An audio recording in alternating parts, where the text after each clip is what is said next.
Hello everyone, James Nussbaumer, and I'm glad to be with you tonight, and I'm hoping that you will join me on lesson number 11 from A Course in Miracles. Yes, once again, it's this raggedy old version that I had picked up while I was, for those of you that know me, know where this came from, and it's dear to me. And so let's go with lesson number 11. Mary and Josephine's sisters and their brothers Joshua and Jeremy and Andrew from Biloxi, Mississippi had messaged me on Facebook and asked me that if I'd redo lesson 11 again.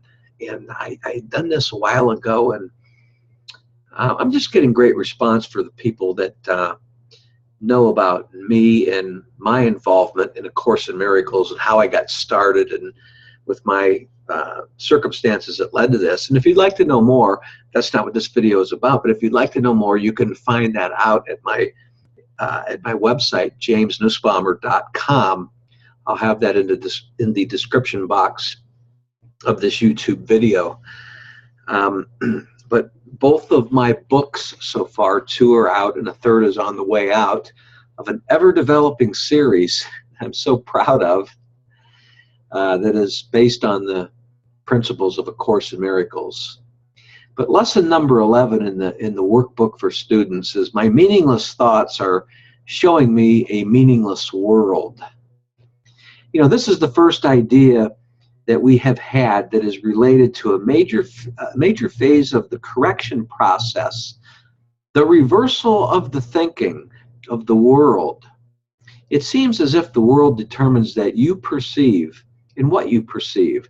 Today's idea introduces the concept that your thoughts determine the world that you see. Be glad indeed to practice the idea in its initial form.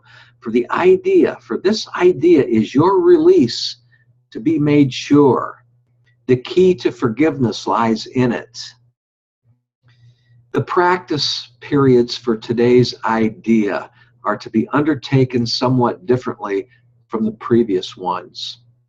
Begin with your eyes closed and repeat the idea slowly to yourself.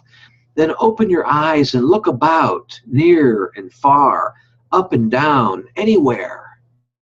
During the minute or so to be spent in using the idea, merely repeat it to yourself, being sure to do so without haste and with no sense of urgency or effort.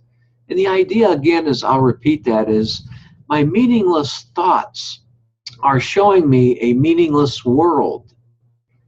To do these exercises for maximum benefit, the eyes should move from one thing to another fairly rapidly, since they should not linger on anything in particular.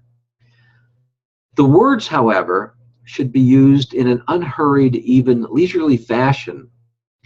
The introduction to this idea, in particular, should be practiced as casually as possible. It contains the foundation for the peace, the relaxation, and the freedom from worry that all of us are trying to achieve. On concluding the exercises, close your eyes, and repeat the idea once more slowly to yourself. And let me give you that idea again. It says, my meaningless thoughts are showing me a meaningless world. 3 practice periods throughout the day is what A Course in Miracles recommends. And that will probably be sufficient. However, if there is little or no uneasiness, and an inclination to do more, well, as many as 5 times a day may be undertaken. There's no set rule of thumb on that. More than this is not recommended. Once again, for those of you that don't know about A Course in Miracles, it's a self-study guide for spiritual psychotherapy.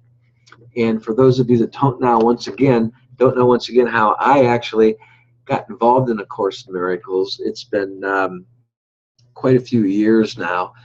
You can read about my story, and it's, like I said, at my website and contained in my books. God bless you, and I wish the best for you. And remember, just remember one thing, that what the Course is trying to teach us in this lesson is my meaningless thoughts are showing me a meaningless world.